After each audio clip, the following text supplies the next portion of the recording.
ഞാൻ ഗുവാഹട്ടിയിൽ regional business കൗൺസിലിൻ്റെ secretary for ecumenism and secretary for കമ്മ്യൂണിക്കേഷനായിട്ട് ജോലി ചെയ്യുന്നു.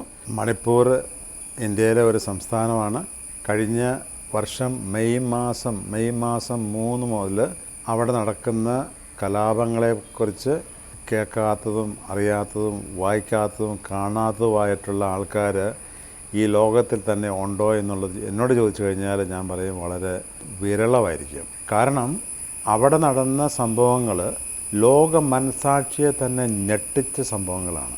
എന്നിട്ട് നമ്മൾ പലരും ചോദിക്കും അവിടെ അങ്ങനെയൊക്കെ സംഭവിച്ചു, ഇപ്പോഴത്തെ അവിടുത്തെ അവസ്ഥ എന്താണെന്നുള്ളത്. ഞാനിത് പറയാനായിട്ടുള്ള കാരണം കഴിഞ്ഞ മെയ് മാസം മുതൽ അവിടുത്തെ സംഭവങ്ങൾ നിരീക്ഷിക്കുകയും അതുപോലെ തന്നെ പല പ്രാവശ്യം മണിപ്പൂരിൽ പോകുകയും അവരുടെ പ്രശ്നങ്ങളിൽ നമ്മളെക്കൊണ്ട് കത്തോലിക്ക സഭയുടെ നേതൃത്വ നിരയിൽ നിന്നുകൊണ്ടും മറ്റുള്ള സഭകളുടെ നേതൃത്വ നിരയിൽ നിന്നുകൊണ്ടും അവർക്ക് ചെയ്യാൻ പറ്റുന്ന കാര്യങ്ങളൊക്കെ ചെയ്തുകൊണ്ടിരിക്കുന്ന ഒരു വ്യക്തിയെന്ന നിലയിലാണ് ഞാൻ സംസാരിക്കുന്നത്. അപ്പോൾ അവിടെ ഗുവാഹട്ടിയിൽ ഈ കഴിഞ്ഞ മെയ് മാസം മുതൽ 1500-ലധികം കുടുംബങ്ങൾ മണിപ്പൂരിൻ്റെ പല ഭാഗങ്ങളിൽ നിന്നും അവിടുന്ന് വന്നു. പ്രത്യേകിച്ചും ഇംഫാലിൽ നിന്ന് വന്നവർ. അന്ന് യാത്രാ സൗകര്യങ്ങളൊക്കെ വളരെ പരിമിതമായിരുന്നു. അവർ വിമാനമാർഗവും റോഡ് മാർഗവും അങ്ങനെ പല ദിവസങ്ങളിലായിട്ട് അവർ ആയിരക്കണക്കിന് ആൾക്കാർ അവിടെ വന്നു. നമ്മുടെ നാട്ടിലൊക്കെ പറയുന്ന ഒരു ഭാഷയുണ്ട്, ഉടുതുണിക്ക് മറുതുണി ഇല്ലാതെ വന്നവർ, ഉടുതുണിക്ക് മറുതുണി ഇല്ലാത്തവർ. അപ്പോൾ ഇവർ അങ്ങനെ വന്ന ഒരു ജനതയായിരുന്നു. അവർക്ക് അവരുടെ ഡോക്യുമെൻ്റെല്ലാം അവർക്ക് പോയി. അവരുടെ വീട്ടിലെ പലരും മരണപ്പെട്ടു. പലരും വീട്ടിൽ നിന്ന് പോയി അവരെവിടെയാണ് പോയിരിക്കുന്നതെന്ന് അവർക്ക് അറിയത്തില്ലാത്ത ഒരവസ്ഥയുണ്ടായി.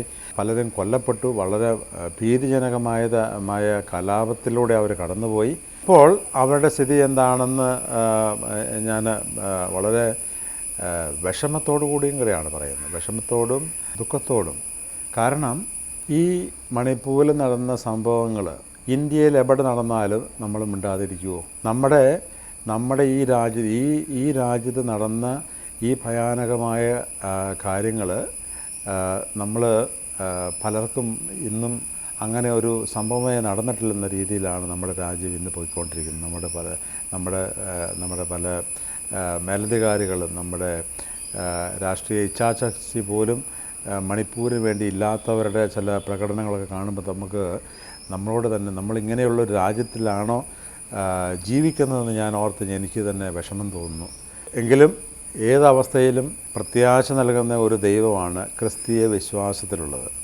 ഞാൻ എപ്പോഴും വിശ്വസിക്കുന്നത് പ്രത്യാശ കൊടുക്കുന്ന ആ ക്രിസ്തീയ ജീവിതത്തിലെ ഈശോയെ പറ്റിയാണ്, പിതാവായ ദൈവത്തിനെ പറ്റിയാണ്, നമ്മുടെ പരിശുദ്ധാത്മാവിനെ പറ്റിയാണ്, വിശുദ്ധരെ പറ്റിയാണ്, ഇസ്രായേൽ ജനത്തെ പറ്റിയാണ്. അപ്പോൾ ഇപ്പോഴും നമുക്കറിയാം 1,00,000-ലധികം 1,20,000 1,30,000 ആൾക്കാർ അവരുടെ വീടുകളിൽ നിന്നും അവർ ജീവിക്കുന്ന സ്ഥലങ്ങളിൽ നിന്നും ദേ ആർ ഡിസ്പ്ലേസ്ഡ്. പലരും മണിപ്പൂരിനകത്തുണ്ട്. മണിപ്പൂരിനകത്ത് ഇന്നൊരു 60,000 ആൾക്കാർ എന്ന് പറഞ്ഞു കഴിഞ്ഞാൽ കുഗീസോ കമ്മ്യൂണിറ്റിയിൽപ്പെട്ടവരും മേത്തൈ സമുദായത്തിൽപ്പെട്ടവരും അങ്ങനെ അത്രയും ആൾക്കാർ ക്യാമ്പുകളിൽ ഇന്നും ഉണ്ടെന്നുള്ള കാര്യം അതൊരു സത്യമാണ്. ഈ ക്യാമ്പിലുള്ളവർ അവർക്ക് വേണ്ട റേഷന് വേണ്ട ഭക്ഷണമോ അവർക്ക് വേണ്ട വൈദ്യപരിശീലനമോ വൈദ്യ പരിരക്ഷയോ മെഡിക്കൽ ഹെൽപ്പ് അവർക്ക് കിട്ടുന്നുണ്ടോ എന്ന് ചോദിച്ചു കഴിഞ്ഞാൽ അതൊരു വലിയ ഒരു ചോദ്യചിഹ്നമാണ്. ഞാൻ പറയുന്നത് വെറുതെ ഒരു ചോദ്യചിഹ്നമല്ല. ചോദ്യചിഹ്നം മാത്രമല്ല, അവിടെ ഉള്ളവർക്ക് ഇങ്ങനെയുള്ള ബേസിക് നെസസിറ്റീസ് ഓഫ് ലൈഫ് നമുക്കൊരു മനുഷ്യന് ഒരു വ്യക്തിക്ക് ജീവിക്കാൻ പറ്റിയ പ്രാഥമികമായിട്ടുള്ള കാര്യങ്ങൾക്ക് പോലും അവർ കിട്ടുന്നില്ലെന്നുള്ളത് ഒരു യാഥാർത്ഥ്യമാണ്. ആ യാഥാർത്ഥ്യം മാറുമെന്ന് ഞാൻ പ്രതീക്ഷിക്കുന്നു. അപ്പോൾ ഇന്ന് മണിപ്പൂരിൽ പല സ്ഥലങ്ങൾ, പ്രത്യേകിച്ച് ചില ചുരിച്ചാമ്പൂർ എന്ന് പറഞ്ഞ ഒരു സ്ഥലത്ത് അത് കുക്കുകളുടെ വലിയൊരു സെൻ്ററാണ്. ഇപ്പോൾ അവർ ഇതിനെ ലംക എന്ന് പറയുന്നു. അതൊരു ബിഗസ്റ്റ് കോൺസെൻട്രേഷനാണ്. പിന്നെ ഇംഫാലിൽ മേത്തൈ കമ്മ്യൂണിറ്റിയിലുള്ള അഭയാർത്ഥികളുണ്ട്. അപ്പോൾ അഭയാർത്ഥികൾ ഇപ്പോഴും അവർ ഈ ക്യാമ്പുകളിൽ താമസിക്കുന്നു. പ്രത്യേകിച്ച് കുക്കി വിഭാഗത്തിൽപ്പെട്ട പിള്ളേർക്കും, പ്രത്യേകിച്ച് പിള്ളേർ സ്കൂളുകളിൽ അവർക്ക് ഇപ്പോഴും സ്കൂളിൽ പോകാൻ പറ്റുന്ന ഒരു സാഹചര്യമല്ല ഉള്ളത്. കോളേജുകളിൽ അവർക്ക് പോകാൻ പറ്റുന്ന ഒരു സാഹചര്യമല്ല ഉള്ളത്. പ്രൊഫഷണൽ വിദ്യാഭ്യാസത്തിന് വേണ്ടിയിട്ട് പഠിച്ചുകൊണ്ടിരുന്ന നൂറുകണക്കിന് വിദ്യാർത്ഥികൾ ഇംഫാലിലും ചുരിച്ചാമ്പൂർ ഇപ്പോൾ അവർ പറയുന്നത് ലങ്കായാണെന്ന് പറഞ്ഞ ഒരു പേരാണ്. അപ്പോൾ അവിടെയൊക്കെ പഠിച്ചുകൊണ്ടിരുന്ന മെഡിക്കൽ കോളേജിലെ വിദ്യാർത്ഥികൾ, മെഡിക്കൽ കോളേജ് 2 വർഷം 3 വർഷം 4 വർഷമൊക്കെ വരെയൊക്കെ പഠിച്ചുകൊണ്ടിരുന്ന വിദ്യാർത്ഥികൾ, അതുപോലെ തന്നെ പല പ്രൊഫഷണൽ കോളേജിലും പഠിച്ചുകൊണ്ടിരുന്ന വിദ്യാർത്ഥികൾ, അവരുടെയൊക്കെ വിദ്യാഭ്യാസം കഴിഞ്ഞ 2 വർഷമായിട്ട് മുടങ്ങിക്കിടക്കുകയാണ്.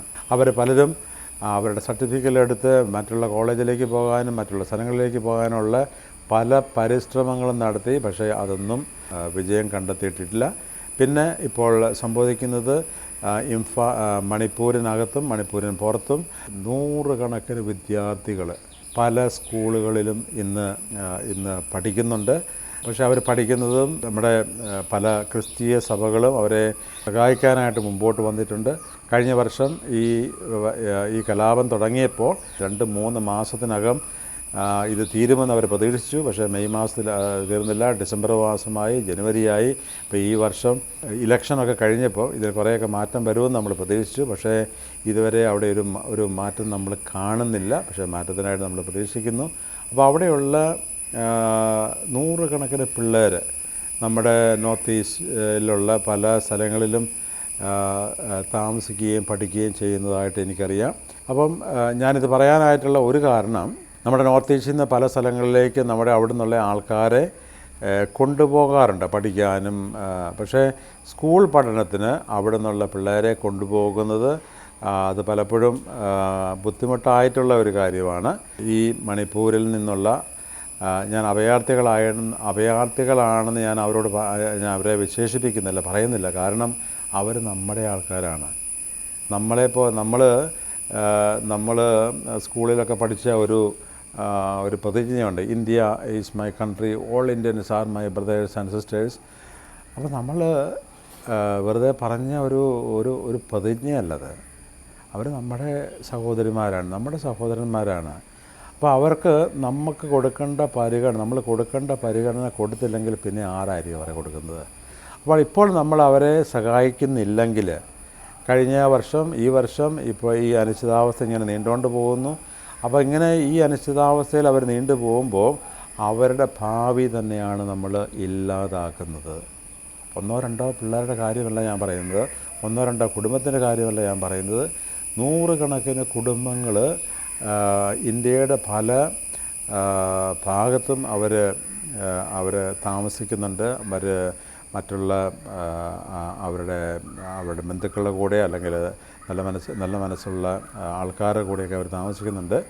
പിന്നെ നമുക്ക് പറയാനുള്ളത്, അവിടെയുള്ള യങ്സ്റ്റേഴ്സ്, സ്കൂൾ വിദ്യാഭ്യാസം കഴിഞ്ഞവർ, അവർ വളരെ നല്ലതുപോലെ പഠിക്കുന്ന ആൾക്കാരാണ്. ഈ കഴിഞ്ഞ സിവിൽ സർവീസ് എക്സാമിനേഷൻ്റെ റിസൾട്ട് വന്നപ്പോൾ കുക്കി സമുദായത്തിൽ നിന്നുള്ള 7 പേര് അതിനകത്ത് ജയിച്ചതായിട്ട് ഞാൻ കണ്ടു.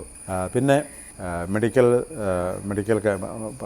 പ്രായമായവർ ഒത്തിരി ആൾക്കാർ 2 സമൂഹത്തിലും പെട്ടവരുണ്ട്. അവർ മണിപ്പൂരിൻ്റെ പല പ്രദേശത്തുണ്ട്. അപ്പോൾ അവർക്ക് കിട്ടേണ്ട വൈദ്യസഹായം കിട്ടാനും ബുദ്ധിമുട്ടാണ്. പലയിടത്തും അവർ സ്റ്റാൻഡേർഡായിട്ട് പലയിടത്തും റോഡ് ബ്ലോക്കായിട്ട് കിടക്കുകയാണ്. അവർക്ക് പോകാനുള്ള സൗകര്യങ്ങളില്ല. നമുക്കറിയാം അവിടുത്തെ സമാധാനം എത്രയും പെട്ടെന്ന് വരണമെന്ന് നമുക്കെല്ലാവർക്കും പ്രാർത്ഥിക്കേണ്ടതായിട്ടുണ്ട്.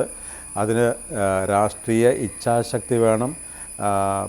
People say the political will, the moral will to bring peace. അക്രമത്തിന് ഇരയായവരുടെ യാതനകൾ, കുടുംബങ്ങൾ ഇപ്പോഴും അവർ സമാധാനത്തിനെപ്പറ്റി ആലോചിക്കാൻ പോലും തയ്യാറല്ല. കാരണം അവരുടെ മുമ്പിൽ അവർ അതിജീവിച്ച് അവർ അനുഭവിച്ചു കൊണ്ടിരിക്കുന്ന ആ ജീവിത യാതനകൾ വളരെ വളരെ വലുതാണ്. നമുക്കൊന്നും അത് സങ്കല്പിക്കാൻ പോലും പറ്റാത്തതാണ്. അപ്പോൾ അവർക്ക് വേണ്ടിയിട്ട് മണിപ്പൂരിൽ സമാധാനം ഉണ്ടാകാൻ വേണ്ടിയിട്ട് നമുക്ക് പ്രാർത്ഥിക്കണം. പിന്നെ എനിക്ക് വേറൊരു കാര്യം പറയാനുള്ളത്, നമ്മുടെ എവിടെ കലാപമോ എവിടെ നാശനഷ്ടമോ ഉണ്ടെങ്കിൽ ഉണ്ടാകുമ്പോഴും ഏറ്റവും ആദ്യം അവരുടെ സഹായത്തിന് വരുന്നത് ക്രിസ്ത്യൻ സഭകളിലെ വിശ്വാസികളാണ്. ഞാനിത് മണിപ്പൂരിലുള്ള ക്രിസ്ത്യൻസിന് വേണ്ടിയിട്ട് മാത്രമല്ല ഞാൻ പറയുന്നത്. അപ്പം മണിപ്പൂരിനെ സംബന്ധിച്ച് മണിപ്പൂരിലുള്ള ആൾക്കാരെ സഹായിക്കാനാണ് നമുക്ക് ആരെങ്കിലും മുമ്പോട്ട് വരികയാണെങ്കിൽ അവിടുത്തെ ആർച്ച് ഡയസ് ഓഫ് ഇംഫാൽ എന്ന് പറഞ്ഞ കാത്തലിക് രൂപതയായിട്ട് ബന്ധപ്പെടുക. അപ്പോൾ അവർ തീർച്ചയായിട്ടും അതിന് വേണ്ട നിർദ്ദേശങ്ങൾ തരുന്നതാണ്.